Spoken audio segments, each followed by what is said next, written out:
जय हिंद साथियों, मैं अनूप आपके अपने YouTube चैनल जकाब अकादमी पे आपका स्वागत करता हूं। जैसा कि बाकी सब्जेक्टों जैसे हिंदी, इंग्लिश का भी कल से मिलने लगेगा और मनोविज्ञान, साइकोलॉजी का चल ही रहा था, करंट अफेयर का डेली वीडियो पढ़ रहा है, तो उसी तरह से आज EVS के कुछ विशेष टॉपिक को लेकर मैं आया हूँ, जो टेट और CTET की दृष्टि से बहुत ही महत्वपूर्ण है टॉपिक, जिसको पर्यावरण कहते हैं।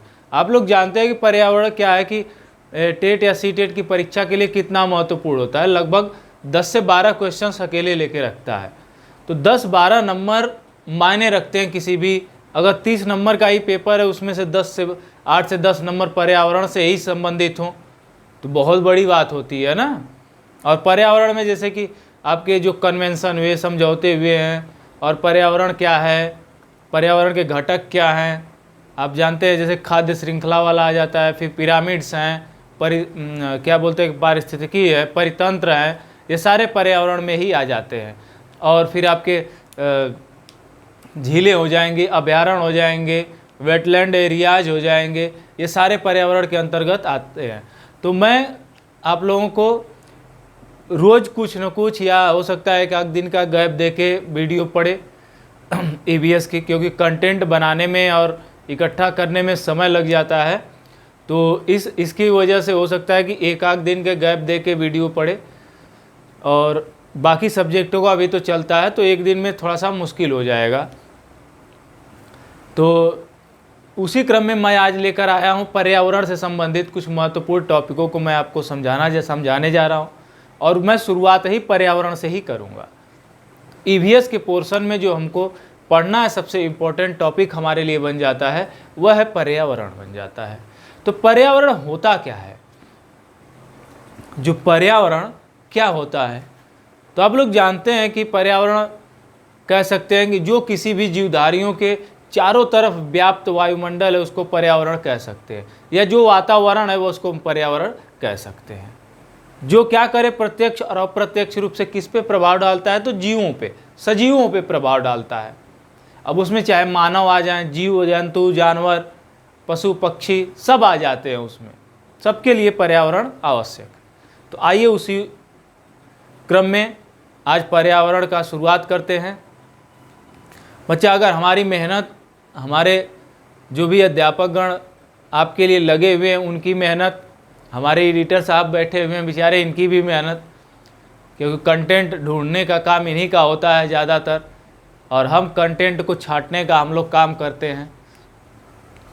तो सबकी मेहनत को अगर आपको लग रहा है कि नहीं मेहनत हो रहा है, तो आप लोग ज़रूर अपना प्यार हमारे चैनल पे बनाइए, दिखाइए, और वह तभी दिखेगा जब ज़्यादा से ज़्यादा लोगों तक यह चैनल को पहुंचाएंगे, और ज़्यादा से ज़्यादा सब्सक्राइबर होंगे, ज़्यादा से ज़्यादा व्यूअर जुटेंगे हमारे चैनल पे, और ज़्यादा से ज़्यादा क्या बोलते हैं कि लाइक, शेयर, और चैनल की डिमांड बढ़ेगी। ये सारी चीज़ें ही दर्शाएंगी कि आप हमारे लिए कितना कर रहे हैं। हम लोग दिन रात आपके लिए मेहनत में लगे हुए हैं कि जो बच्चे हमारे चैनल से जुड़े हुए हैं उनको इधर उधर कहीं जाने की ज़रूरत ना पड़े, वो इसी चैनल से सारी चीज़ें, अपने एग्ज़ाम ओरिएंटेड चीज़ें, एग्ज़ाम में अच्छा नंबर लाने की चीज़ें उसी एक ही जगह से क्या करें, प्राप्त कर पाए। हो सकता है किसी और चैनलों की भाषाएँ आपको कठिन लगती हों, बताने का तरीका कठिन लगता हो, लेकिन मैं यहाँ आपकी सोच के हिसाब से ही मैं क्या करता हूँ, यहाँ पे चलता हूँ और पढ़ाता हूँ, जैसा कि आप लोग मेरे प्रत्येक वीडियो में आप देखते ही हैं। तो चलिए साथी, आज मैं शुरू करता हूँ इसी जुनून के साथ, इसी उम्मीद के साथ कि हमारे बच्चे हमारा सहयोग करेंगे। इसमें जो मेहनत बच्चों को दिखेगी, उसके लिए वो भी मेहनत करेंगे, चैनल को ज़्यादा से ज़्यादा सब्सक्राइब करवाएंगे, शेयर करेंगे और लाइक करेंगे, ज़्यादा से ज़्यादा लोगों को संख्या में जोड़ेंगे। तो आइए साथी, उसमें चलते हैं। पहले पे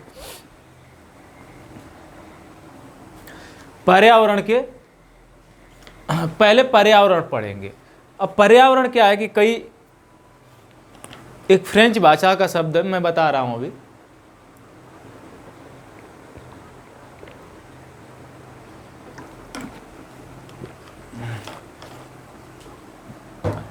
यहाँ पे कैमरा के फेस करते ही प्यास लगने लगती, इससे पहले नहीं लगी थी। चलिए आइए देखते हैं, ठीक है। पर्यावरण क्या साथी, पर्यावरण को देखेंगे। हमारा जो टॉपिक है वह क्या है, पर्यावरण है। पर्यावरण, पर्यावरण आप लोग जानते हैं इसको क्या कहते हैं, एनवायरनमेंट। ठीक है साथी, मैं इधर आपको फिर से बताता हूं कि जो पर्यावरण शब्द है, पर्यावरण,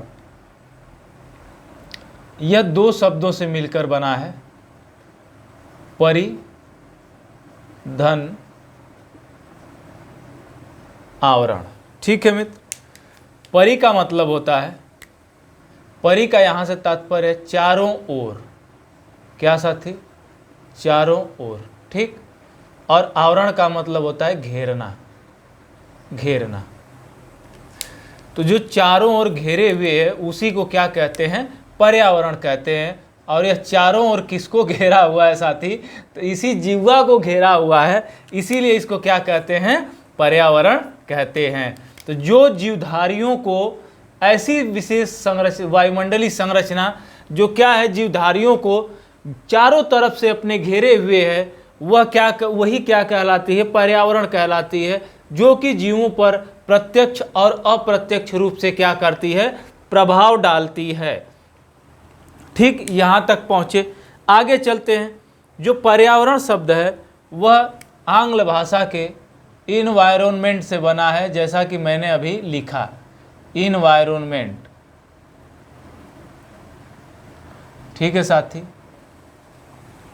और यह इन्वायरमेंट जो है वह एक फ्रेंच भाषा है, एक फ्रेंच भाषा है। क्या? वह फ्रेंच भाषा है इनवायरोनर। क्या? इनवायरोनर। ठीक है, इनवायरोनर का मतलब होता है क्या साथी? इनवायरोनर का मतलब होता है पास पड़ोस। क्या साथी? पास पड़ोस। इतना समझ में आया? यह क्या है? फ्रेंच भाषा है। फ्रेंच भाषा का शब्द कौन है? इनवायरोनर। और यह किस भाषा का शब्द है? तो आंग्ल भाषा का शब्द है, आंग्ल भाषा का शब्द है इन्वायरमेंट। और यह क्या है? हिंदी भाषा का शब्द है, हिंदी भाषा का शब्द है। या हिंदी के दो शब्द परि उपसर्ग और आवरण मूल शब्द से मिलकर क्या है? पर्यावरण का निर्माण हुआ है। चलिए बताइए। और परि आप जब जानते हैं कि ये संस्कृत का शब्द, संस्कृत में उपसर्ग आते हैं, संस्कृत के उपसर्गों की श्रेणी में परि को रखा जाता है। ठीक है साथी, अब मैं आपको बता दूं कि जो पर्यावरण के क्षेत्र हैं, यहां तक क्लियर है? रुक जाइए एक सेकंड, थोड़ा सा चेक कर लो। देखिए तो एडिटर साहब, दिख रहा है कि नहीं दिख रहा है? सही नहीं दिख रहा है क्या? थोड़ा सा डल दिख रहा है ना, तो इसको सही करते हैं। जस्ट सेकंड साथ रुक जाइएगा।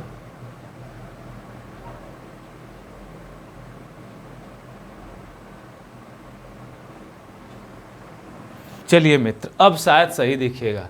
ठीक है, आइए आगे चलते हैं। इसमें जो हेडिंग क्या लगाएंगे? पर्यावरण के क्षेत्र। क्या? पर्यावरण के क्षेत्र। हेडिंग क्या लगाएंगे? पर्यावरण, पर्यावरण के क्षेत्र, एरियाज ऑफ इन्वायरमेंट। ठीक है साथी, ठीक है, ठीक। आगे चलते। अब इसमें देखिए, जो पर्यावरण के क्षेत्र हैं वह 3 भागों में बांटे गए हैं। देखिएगा ध्यान से, कौन कौन से भाग हैं? तो यह इसको 3 भागों में बांट दिया गया। कितने भागों में? 3 भागों में, ताकि इसका अध्ययन करना क्या हो जाए? आसान हो जाए। 3 भागों में बांट दिया गया। पहले भाग को क्या कहा गया मित्र? पहले भाग को कहा गया स्थल मंडल। स्थल मंडल क्या कहा गया? स्थल मंडल। ठीक है, दूसरे को क्या कहा गया? जल मंडल। क्या कहा गया साथी? जल मंडल। और तीसरे को क्या कहा गया? वायुमंडल। क्या साथी? वायुमंडल। ठीक है, क्या कहा गया? वायुमंडल कहा गया। वायुमंडल कहा गया। ठीक है, अब इसमें देखिए कि जो जल मंडल है वह किन किन चीज़ों से, और वायु स्थल मंडल क्या क्या चीज़ों से, और वायुमंडल किन किन गैसों से मिलकर बना है, इसके बारे में हम विस्तृत चर्चा करेंगे, आपको पूरा बाकायदे समझाते हुए। ठीक है, आप लोग जानते हैं कि स्थल मंडल की जो संरचना है, स्थल मंडल की क्या संरचना यह कैसी है साथी? ठोस संरचना है। कैसी है? ठोस संरचना है। इतना तो क्लियर है ना? इतना क्लियर है, बताइए।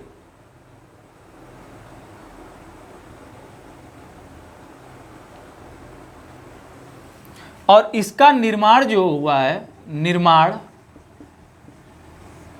वह सेल और खनिजों से हुआ है। सेल और खनिजों से क्या हुआ है? इसका निर्माण हुआ है। बताइए, कोई दिक्कत? कोई दिक्कत? और ये लगभग 29% क्या करता है? क्षेत्र को कवर करता है। कितना करता है साथी? 29% क्षेत्र को क्या करता है? कवर करता है। और इसमें ध्यान रहे कि जो स्थल मंडल हैं इसमें सिर्फ मैदानी भाग नहीं आते, इसमें जो है रेगिस्तान भी आते हैं, पर्वत पठार भी आते हैं। ठीक है, ये सारी चीज़ें किस में आती हैं? स्थल मंडल में आती हैं। उनको अलग से कैटेगराइज नहीं करेंगे। अब जलमंडल की बात कर रहे हैं, ये थोड़ा सा आगे चला गया है, इसको साथी मैं अभी थोड़ा सा छोटा कर देता हूँ, क्योंकि इसको भी तो बताना है, सबसे ज़्यादा इसी में तो है। तो क्या है? इसका निर्माण जो है सेल और किससे? खनिज से हुआ है। ठीक है साथी, दिख पा रहा है? दिख पा रहा होगा उम्मीद है। और यह 29% क्या हुआ? आकृति घेरा है, घेरा हुआ, घेरे हुए है। 29% आकृति घेरे हुए। ठीक है, अब आते हैं जलमंडल में। जलमंडल को आप कितने भागों में बांट सकते हैं? बताइए। जलमंडल को इनकी 3 अवस्थाओं में बांट सकते हैं, लेकिन जब जलमंडल में बांटेंगे तो जलमंडल में भी 3 पार्ट में बांटेंगे इसको। जलमंडल में भी 3 पार्ट में बांटेंगे। जैसे महासागरीय जल, महासागरीय जल, अगला हो जाएगा बर्फ, और लास्ट हो जाएगा भूमिगत जल। बताइए, कोई दिक्कत यहां पर? कोई समस्या?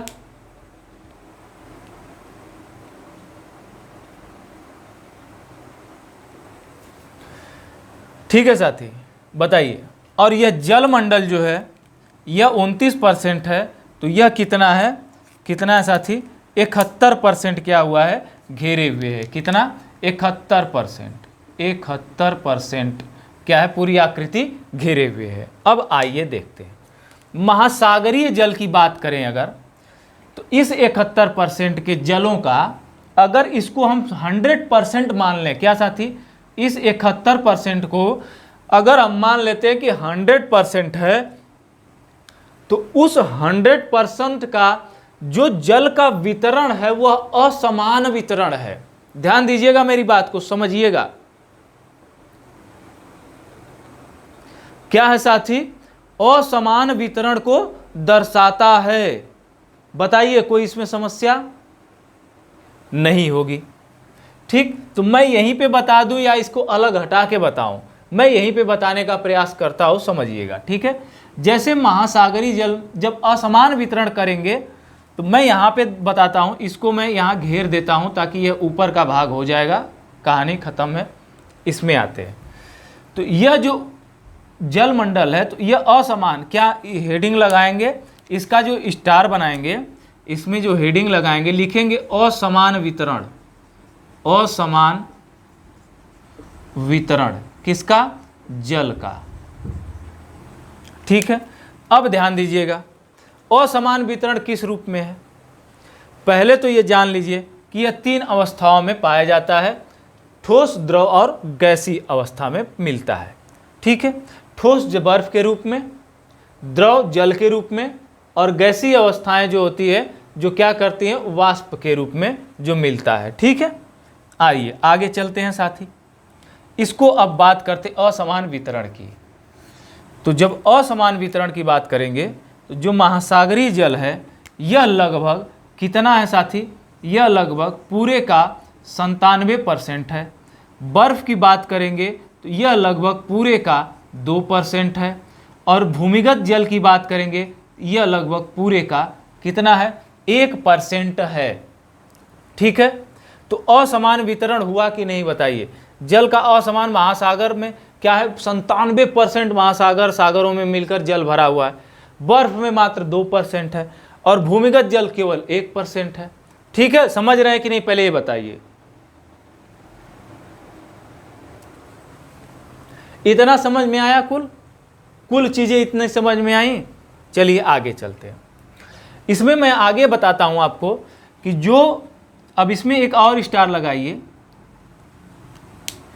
पीने वाले जल कितना, जो यूज हम प्रयोग में ला रहे हैं वह कितना मात्रा में ला रहे हैं। तो प्रयोग में लाया जाने वाला जल की मात्रा जो है, प्रयोग में लाई जाने वाली, प्रयोग किया जाने वाला, प्रयोग किया जाने वाला जो जल है मित्र, वह 0.006% है। क्या दिखा आपको, कितना है, 0.006% है। इसी में एक और पॉइंट बनाएंगे। जब बात कर दे मीठे जल की कि हमारे पृथ्वी पर कितने मीठे जल की मात्रा कितने % है, तो मीठे जल की मात्रा, मीठे जल की मात्रा 2.8% है। बताइए कोई दिक्कत यहाँ तक। मीठे जल की मात्रा कितनी है, 2.8% है। ठीक है साथी, बताइए।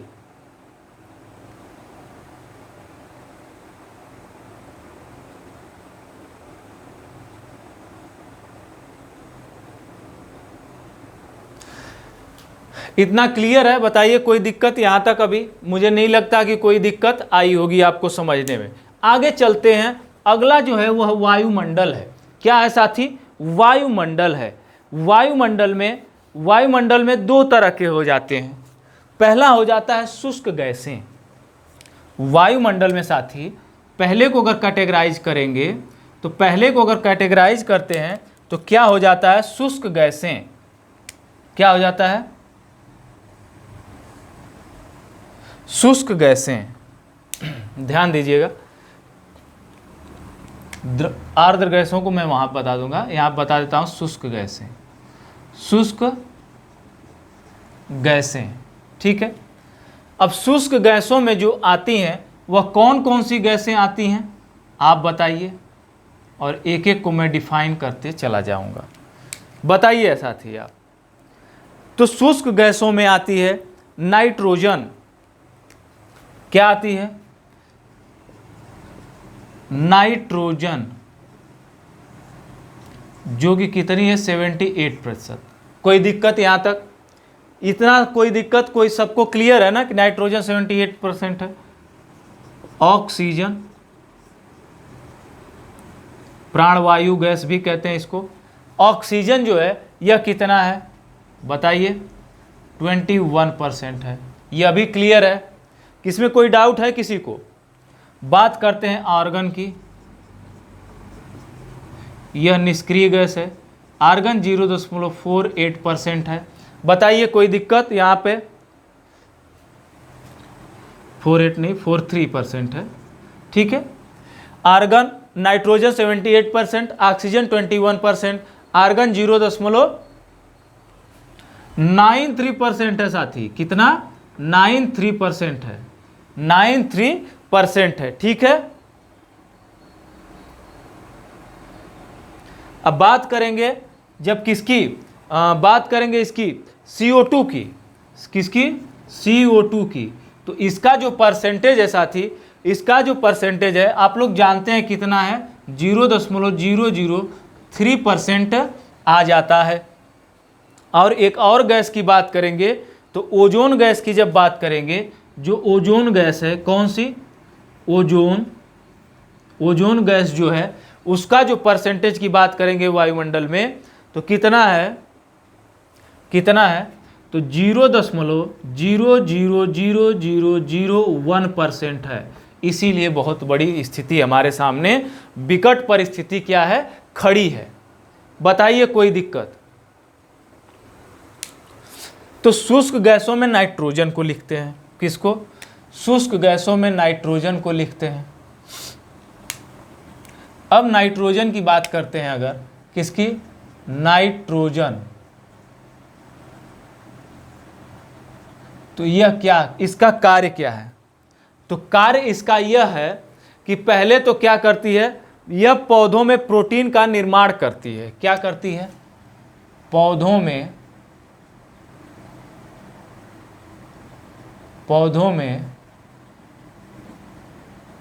प्रोटीन का निर्माण। बताइए, जैसे जिन पौधों में नाइट्रोजन की मात्रा जो स्वयं से नहीं बना पाते वो कीटभक्षी हो जाते हैं, जैसे यूट्रोफिलेसिया। दूसरी बात क्या आती है इसमें कि आग की तीव्रता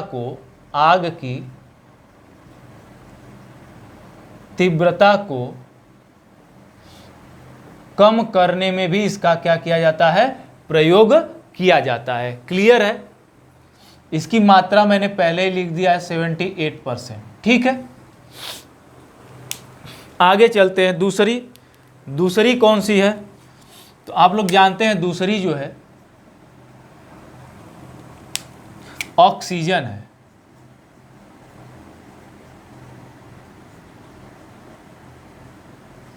बताइए कोई दिक्कत है इसमें? समझने में कोई दिक्कत नहीं हो रही होगी मेरे ख्याल से। जो इसकी मात्रा है 21% है। इतना तो क्लियर है ना?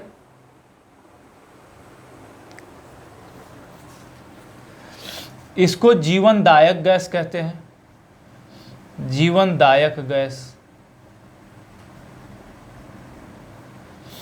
किसके लिए? मनुष्यों के लिए।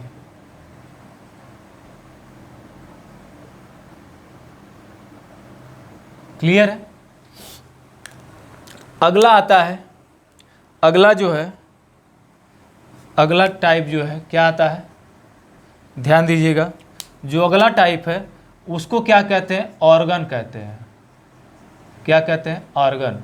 जिसकी मात्रा मैंने अभी बताया कि 0.93% है। यह क्या है? यह क्या है? पहली बात कि यह एक क्या है? निष्क्रिय गैस है। क्या है? निष्क्रिय गैस है। निष्क्रिय गैस है। इसका निर्माण, इसका कार्य क्या होता है? तो इसका कार्य जो होता है विद्युत बल्ब बनाने में, विद्युत बल्ब बनाने में। दूसरी बात और है, एयरोप्लेनों के एयरप्लेन के टायरों में भी भरी जाती है। यह टायरों में भी भरी जाती है। अब जैसे कि नियान, हीलियम, ये सब गैसें भी भरी जाती हैं, लेकिन पहले क्या था? एयरप्लेन के टायरों में भी यह भरी जाती थी, क्योंकि यह बहुत ही हल्की गैस होती है और इसका दबाव जो होता है, बाह्य दबाव बहुत ज़्यादा होता है। ठीक है, आगे चलते हैं। अब बात करते हैं किसकी? अगेन एक इम्पोर्टेंट गैस की बात करते हैं, जिसको कहते हैं कार्बन डाइऑक्साइड। क्या साथी? Carbon dioxide.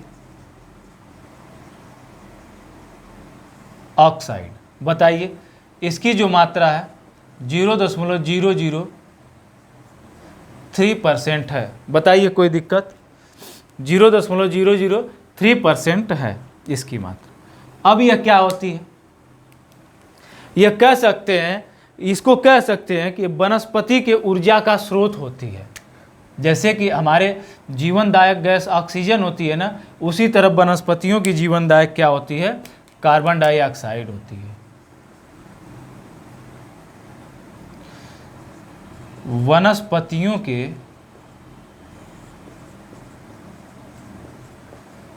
जीवन का स्रोत होती है, स्रोत, ठीक, वनस्पतियों के जीवन का स्रोत होती है। दूसरी बात, यह एक ग्रीन हाउस गैस है, ग्रीन हाउस गैस, ठीक है, जिसे GHG भी कहते हैं, ठीक है, इतना क्लियर है। आगे चलते हैं, बात करते हैं, और इससे संबंधित बात करें अगर, इससे संबंधित बात करें अगर प्रोटोकॉल की, तो क्योटो प्रोटोकॉल आता है। कौन सा प्रोटोकॉल, जो कि जापान में हुआ था, क्योटो प्रोटोकॉल, क्योटो प्रोटोकॉल की बात करते हैं। इससे संबंधित जो प्रोटोकॉल है वह कौन है, क्योटो प्रोटोकॉल है, ठीक। अगला आते हैं, अगली कौन सी गैस आ जाती है, तो ओजोन गैस आ जाती है। कौन सी गैस,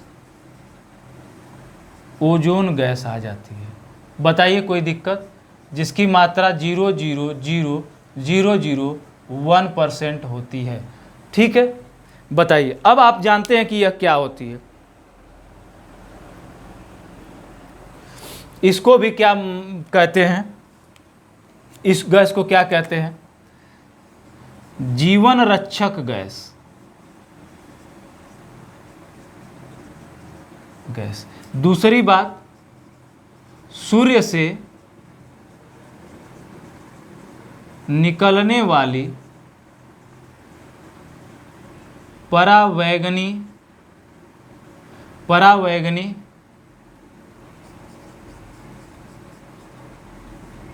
किरणों का अवशोषण करती है, किरणों को अवशोषित करती है, इसीलिए इसको जीवन रक्षक गैस कहते हैं। बताइए यहाँ तक साथी एकदम क्लियर है कि नहीं क्लियर है, बताइए, दिख रहा है ना बेहतरीन तरीके से एकदम। चलिए, मुझे पूरी उम्मीद है कि क्या है, यह दिख रहा है। बताइए कोई दिक्कत यहाँ तक नहीं होगी। अब बात करते हैं किसकी, आर्द्र गैसों में। तो आर्द्र गैसों में जो है दो गैसें आती हैं, क्या, अब बात करते हैं किसकी, आर्द्र गैसों की। यह शुष्क गैसें थी, अब ये बात करेंगे किसकी, आर्द्र गैसों की, आर्द्र गैसें। तो आर्द्र गैसों में क्या आता है, पहला तो यह आता है क्या, जल वाष्प, जल वाष्प, जिसकी मात्रा मित्र लगभग 0 से 4% होती है। बताइए होती है कि नहीं। और आप लोग जानते हैं कि क्या होती है, यह जलवायु परिवर्तन में मुख्य भूमिका निभाती है। किसमें, जलवायु परिवर्तन में मुख्य भूमिका निभाती है, मुख्य भूमिका है। दूसरी क्या है, जलवाष्प के बाद जो दूसरा है वह क्या आ जाता है, दूसरा, तो दूसरा आ जाते हैं धूल कण, धूल कण। अब ये कहेंगे आप कि यह कैसे सर आर्द्र है, क्योंकि जैसे कि आपको मैं बता दूं कैसे आर्द्र है, कि जैसे कि जब आप जाते हैं कहीं पर, तो जब भी जहाँ जिस रास्ते में पेड़ पड़ते हैं, पेड़ पौधे जो पड़ते हैं, जब आप उनके छाँव से गुजरते हैं, तो जैसे ही धूप से आप छाँव में जाते हैं, वहाँ पे आपको ठंडक महसूस होती है। कैसे, बताइए कैसे ठंडक महसूस होती है, वो उन्हीं की वजह से महसूस होती है। किसके, धूल कणों के माध्यम से ही, क्योंकि वह क्या करते हैं, उस वहाँ के वातावरण की क्या नमी को सोखे रहते हैं। जहाँ आप उनसे टकराते हुए गुजरते हैं तो आपको ठंडक महसूस होती है, इसीलिए धूल कण को भी आर्द्र गैसों में रखा जाता है। बहुत ही महत्वपूर्ण बात है, बताइए। और ये अगर इनको पता पूछ ले कि यह किस किस कलर के होते हैं, तो लाल, नारंगी और नीले। कौन से? लाल, नारंगी और नीले रंग के होते हैं, नीले रंग के होते हैं। बताइए कोई दिक्कत यहां तक, कोई समस्या मित्र? आगे चलें, आगे चलें, मिटा दें, चलिए आगे चल, मिटा रहे हैं ना। अब आगे जो पढ़ेंगे हम, उस क्या पढ़ेंगे? जैव मंडल आएगा। अब ये जल मंडल, स्थल मंडल, वायुमंडल पढ़ लिए। अब उसके बाद एक मंडल और आएगा, मुख्य रूप से 3 भागों में बांटा गया था, लेकिन अब हमें जैव मंडल को ज़्यादा फोकस करना है, क्योंकि बेसिक चीज़ों को हमने समझ लिया, जान लिया, पढ़ लिया। ठीक है, तो किसको फोकस करना है? जैव मंडल को, क्योंकि सारी जैविकी संरचनाओं को हमें पढ़ना है।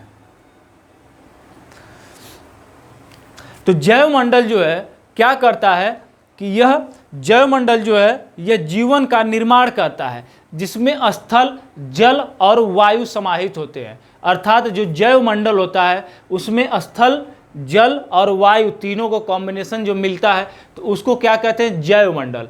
क्यों जैव मंडल कहते हैं? क्योंकि वह जीवन के निर्माण में महत्वपूर्ण भूमिका निभाता है। ठीक है, अब आते हैं कि जैसे कि पर्यावरण एवं मानव से क्या संबंध है, थोड़ा सा देख लेंगे।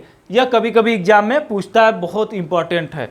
पर्यावरण एवं मानव से संबंध, ध्यान दीजिएगा, मैं जो कह रहा हूं उसको ध्यान दीजिएगा।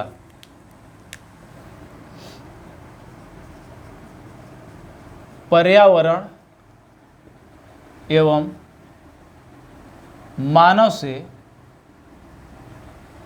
संबंध। अब पर्यावरण और मानव से क्या संबंध है, देखते हैं क्या संबंध है मित्र। पहली बात, इसको मैं एक काल के रूप में विभाजित कर देता हूं, 3 काल के रूप में विभाजित करूंगा। काल, संबंध और नाम। ठीक है,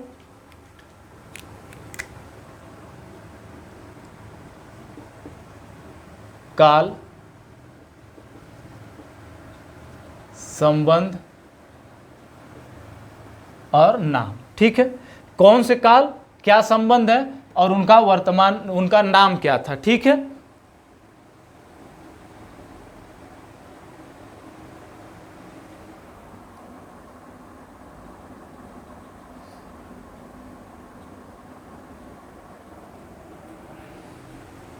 आखेट काल, काल की जब बात करेंगे तो किसको कहेंगे? आखेट काल। पहला क्या होगा? पहला हो जाएगा आखेट काल, आखेट काल, या इसी को कहते हैं शिकारी, शिकारी या आदि मानव काल। बताइए संबंध क्या है? कारक, मतलब करने वाला। ठीक, और संबंध क्या है इससे? यह क्या था? भौतिक मानव था। कैसा था? भौतिक मानव, भौतिक मानव। ठीक है, और यह इसका संबंध क्या था? पाता दाता का, पाता था प्रकृति से और प्रकृति को देता था। ठीक है, आगे चलते हैं। पशुपालन काल, कौन सा काल? पशुपालन काल, पशुपालन काल। इसको एकदम बेहतरीन नोट करिएगा तरीके से। ठीक है, रूपांतरकर्ता, ठीक है, या सहायक। रूपांतरकर्ता, सहायक, इसका संबंध था। ठीक है, पशुपालन काल। और यह सामाजिक मानव था। कैसा मानव था? सामाजिक मानव। बताइए कोई दिक्कत? कृषि काल, कृषि काल, बात आ जाती है किसकी? कृषि काल की। अब यह क्या हो जाता है? परिवर्तन करता हो जाता है, परिवर्तन करता। बताइए कोई दिक्कत यहां तक समझने में? यह हो जाता है आर्थिक मानव। कैसा मानव हो जाता है? आर्थिक मानव। ठीक है। और लास्ट जो आता है प्रौद्योगिकी काल।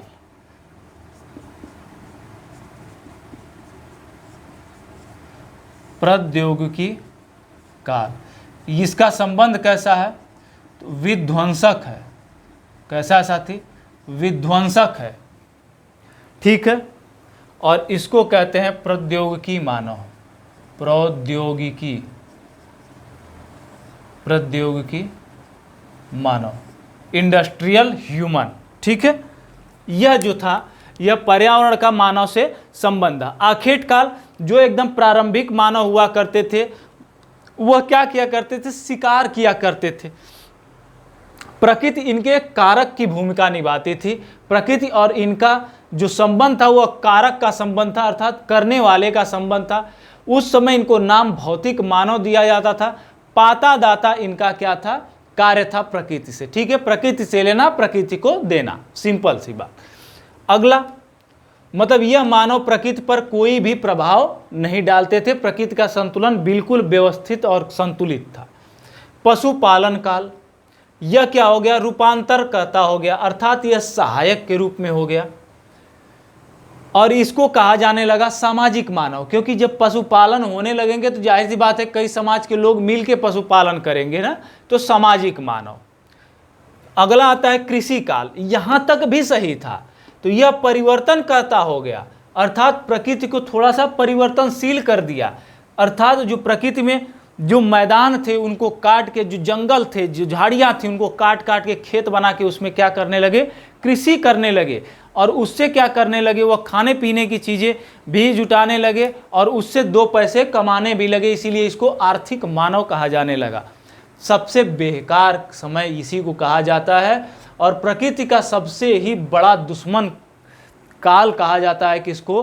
प्रौद्योगिकी काल को या इंडस्ट्रियल एज को। बताइए, और यह मानव किस प्रकृति के साथ कैसा संबंध रखता है? तो विध्वंसक का संबंध रखता है, अर्थात प्रकृति को पूरा विध्वंस करने की ताकत है इसमें। अब इस मानव को क्या कहते हैं? तो प्रौद्योगिकी मानव। तो ये बताइए कैसा लगा आज का सेशन। तो आज का बस इतना ही रखते हैं। बेहतरीन तरीके से मुझे उम्मीद है कि आप देखे होंगे, समझे होंगे और जाने होंगे। इसी क्रम में फिर अगली श्रृंखला के साथ मैं उपस्थित होऊंगा। और आप इस चैनल को ज़्यादा से ज़्यादा सब्सक्राइब, शेयर, लाइक करिए। मैं बार बार नहीं कहता, क्योंकि मेरा फोकस होता है पढ़ाने पर। जब भी स्टार्ट और अंत में ही मैं ये बात कहता हूँ कि चैनल को ज़्यादा से ज़्यादा सब्सक्राइब, लाइक और शेयर करिए। अपना प्यार इस पे बनाइए, विश्वास बनाइए। मैं गारंटी देता हूँ कि आप निराश नहीं होंगे। जो भी सब्जेक्ट यहाँ से पढ़ेंगे वह आपके एग्ज़ाम में लगभग मैक्सिमम 90% तक एकदम आप बेहतरीन तरीके से उसमें करके आएंगे। तो जय हिंद दोस्तों, जय जय काव्य अकेडमी।